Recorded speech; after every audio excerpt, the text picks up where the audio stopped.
Oh god, I thought I was gonna sneeze. Whew.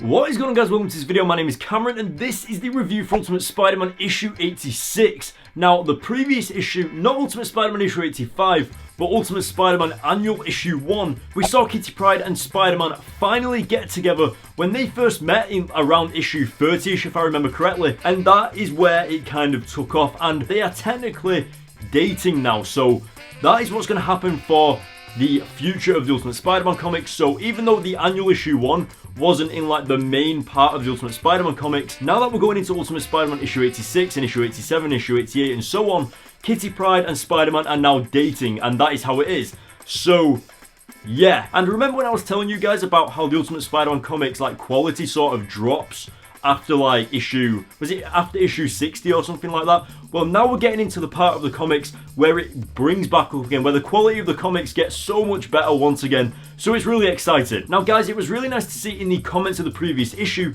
that most of you guys actually liked Kitty Pryde as a character and was actually shipping Peter Parker and Kitty Pryde together. So that's actually an awesome reaction from you guys. I was actually quite surprised because I thought maybe some of you would have been a bit upset that Mary Jane has kind of been kicked out of the picture a little bit and Kitty Pryde's like replacing her. But it's not necessarily like that, because obviously we are going to see how Mary Jane feels about Kitty Pryde dating Peter Parker and all that crazy stuff. So it's really interesting and it's a really exciting time to be reading Ultimate Spider-Man. So yeah, guys, without further ado, I think it's time that we get into this issue. It's going to be really, really cool. So let's get into it. Alright, so getting into the next issue of this series, Ultimate Spider-Man issue 86. And I've got to say, it's so good to actually have these comic reviews out on a regular basis for you guys, especially because of the delayed comic reviews over the course of my university days and everything like that. So it's great that we're getting these out on quite a regular schedule now, so it's awesome. Anyway, one of the first things that you'd notice about this issue is that we've got these guys known as Damage Control who clean up the destruction and the mess that the superheroes leave behind after taking down a supervillain. And it's really interesting and kind of ironic, especially because we get introduced to Damage Control in the Spider-Man Homecoming movie, which released recently. So the fact that we're reading an Ultimate Spider-Man comic and we're seeing Damage Control here as well now, just being introduced into the Ultimate Universe, that's some pretty crazy timing right there to read this issue.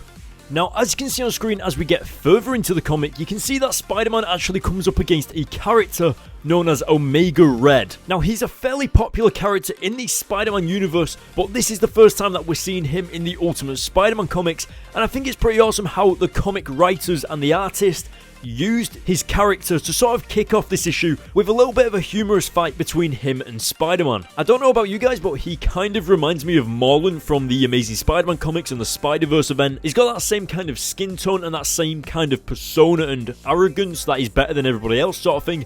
It's pretty awesome to see, and the fact that Spider-Man took him down so easily, like he just kept coming back, and I think that Spider-Man's humour was definitely on point straight away right off the bat. And I don't know if you noticed, but the comic doesn't really take place too much from Spider-Man's perspective. Like, Spider-Man kind of just swooped in, and we were looking at it from the perspective of the Damage Control guys and the Roxxon guy and everything like that. So you can already tell straight away that this comic isn't going to be orientated from Spider-Man's perspective like usual, and it's almost going to be like a separate point of view looking at Spider-Man from somewhere else. It's going to be pretty awesome. It's also quite noticeable that it was S.H.I.E.L.D. in the end who took away this Omega Red character for imprisonment as well. So it's nice to see that S.H.I.E.L.D. is once again stepping in, because we haven't really seen anything from them in a while, especially Nick Fury, ever since Spider-Man socked him in the face. So at least we get a mention of S.H.I.E.L.D. in this comic, and that they kind of still exist and have a hand in what goes on with Spider-Man and his fights, etc. We've also got this mystery silver-haired lady who's actually quite mysterious and seems to be following the activities of Spider-Man.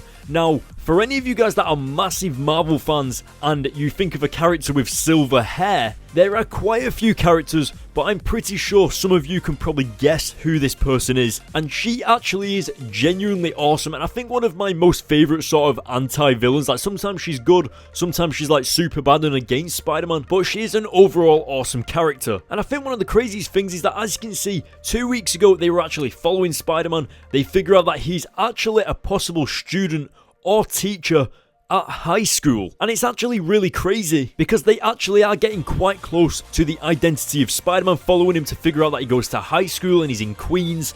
And it really makes you sit on edge as the reader because throughout these entire 86 issues, nobody's really thought of actually following Spider-Man and figuring out what his secret identity is until you get these guys that take the time and effort to actually follow Spider-Man and track him and follow him wherever he goes and track him down to his high school.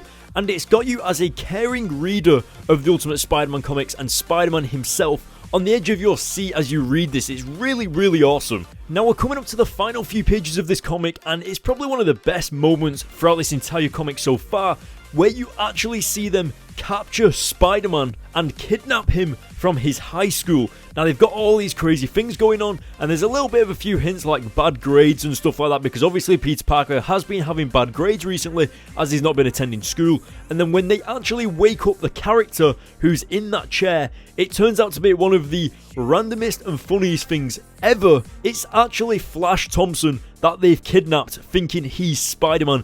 And it's genuinely awesome just because it's almost like a little bit of a dig at Flash Thompson for bullying Peter Parker for all those years. And now it's actually coming back to him because he's thought to be Spider-Man by someone that's actually quite dangerous to a civilian such as Flash Thompson. So it's quite hilarious that this has happened to him. And I just love it how Silver Sable is introduced to the comic with her finally being revealed as she's interrogating Flash Thompson, and the fact that she doesn't actually believe him at first when he says that he's not Spider-Man until he starts crying, and you can just see Silver Sable's face change as she knows for definite that Spider-Man wouldn't cry like that when put into a situation with criminals that know his secret identity. And the writers and the artists such as Brian Michael Bendis and Mark Bagley do a fantastic job of depicting Silver Sable in the Ultimate Universe as she genuinely is known for as like this person that doesn't take any messing about. Like you can see that when she actually realizes that Flash Thompson isn't Spider-Man, she just knocks him out and gets rid of him immediately and puts him back into his life, like she's done with him.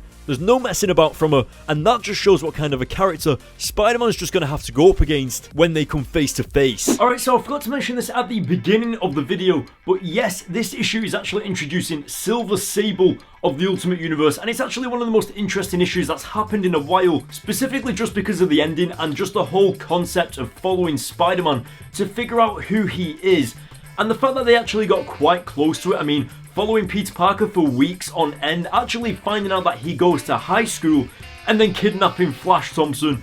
You just can't write this. Well, actually, I guess they did write this. But you know what I mean. It was so awesome to see Flash Thompson actually getting kidnapped by Silver Sable, and I thought that it was really ironic how out of all the people to be kidnapped and assumed to be Spider-Man, Flash Thompson just happened to be in the wrong place at the wrong time. It was so good. I also thought the villain at the beginning of the issue was really awesome as well. I think if I remember, he was called Omega Red, and he was just such like an interesting way of introducing Spider-Man back into these Ultimate Spider-Man comics, specifically because the issue didn't really acknowledge Spider-Man and the annual issue 1 with Kitty Pryde and everything like that, but that is basically what's happening in Spider-Man's life right now. And one of the best things about this was that it was actually from an alternate perspective from Roxxon and Silver Sable, and they were kind of following Spider-Man as if we as the reader was following Spider-Man throughout the issue as well, alongside Silver Sable and Roxxon and all that crazy stuff.